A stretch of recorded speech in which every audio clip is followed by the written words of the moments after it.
Good morning, dudes. Check it out. Rosecraft has a trapper pattern now. Look at this puppy. It's a two-blader. Traditional trapper pattern, you got a, I guess I'd call that a drop point, right? You got a drop point, and then you got your spay blade over here. Traditional spay blade. So we're gonna check this thing out. Please subscribe to the channel. Go down there and like the video too, please. I'll wait for you while you do it so you don't miss anything. Go ahead right now. All right, thanks. So here we go. Now the trapper pattern's been around forever. You know, GEC has some, Case has some. It's probably the most popular slip joint pattern, right?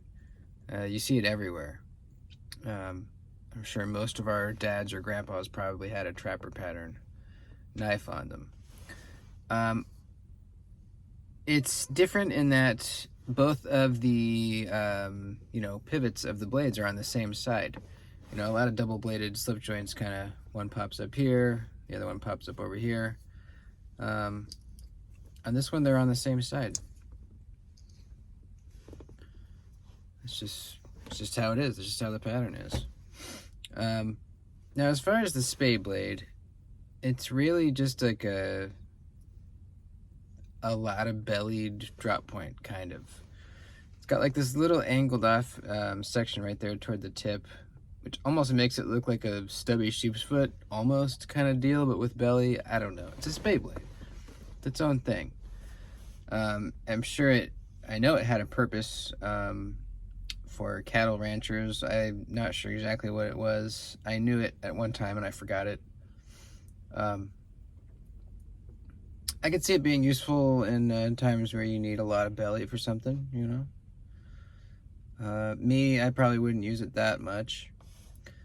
But the primary blade, or I guess they're kind of equal, the drop point is very reminiscent of like a sodbuster kind of blade shape, right? You got the long straight with a little belly up to a dropped down tip.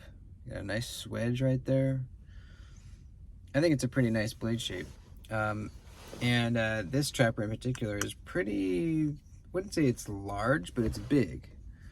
Let's see, we got a blade length of 3 1/4 inches. Overall, it's 7 3/8, and the handle is 4 1/8. So it's fairly large.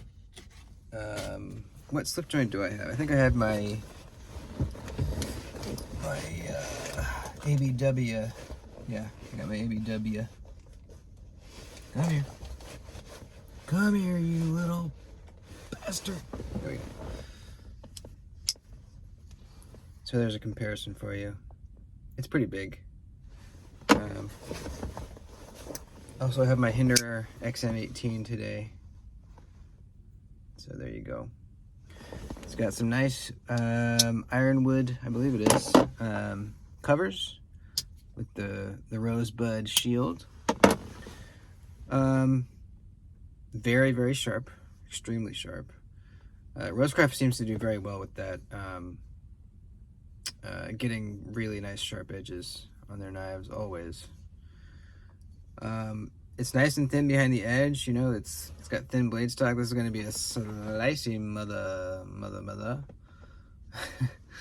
I think I can swear, right? I don't know, I don't really remember the rules on that, the YouTube rules.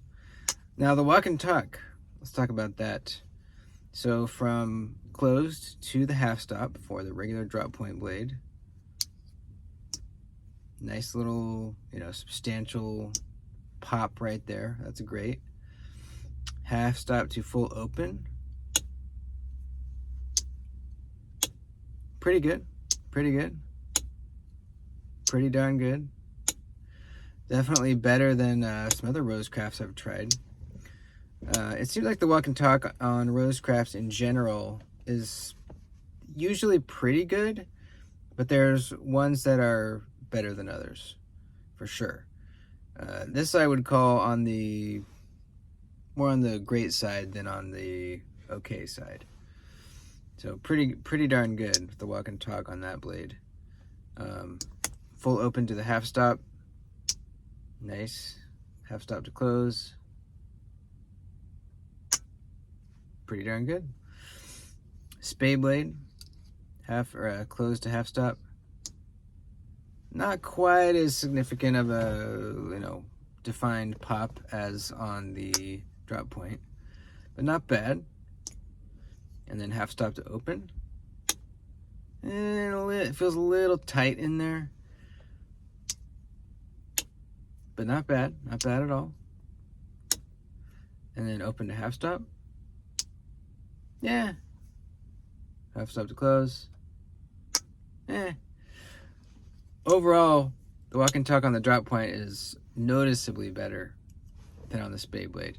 And this is just my model. It could vary if you get one. Both of your walk and talks could be really nice and crispy. But they're at a point where even if they're not quite as good as mine or a little better than mine, no matter how they are, they're fine. They're really gonna be fine. It's not like super mushy.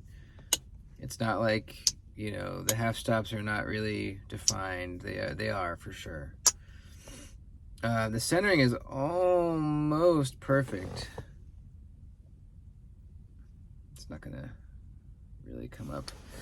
Centering is almost always perfect on Rosecrafts. Back springs, I can feel a little something, a little ridge there on that liner in between the two back springs, but it's not bad. Pretty flush. I like the covers are nice and thin, not adding any extra width to this since it's already a two-bladed knife.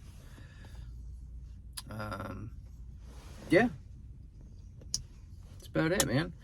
The ergos are fine, honestly, you don't even really feel that second blade in there too much. It kind of sits like right in here in the crease of your fingers, so it's not like digging into the meat of your finger or palm or anything like that. Feels pretty good.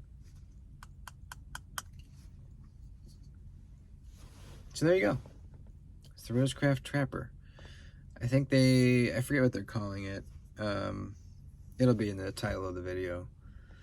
They don't call it the Trapper. It's called something, but just look in the title. I think it's a pretty good looking knife, man. Look at that. I think it's a really good looking knife, actually.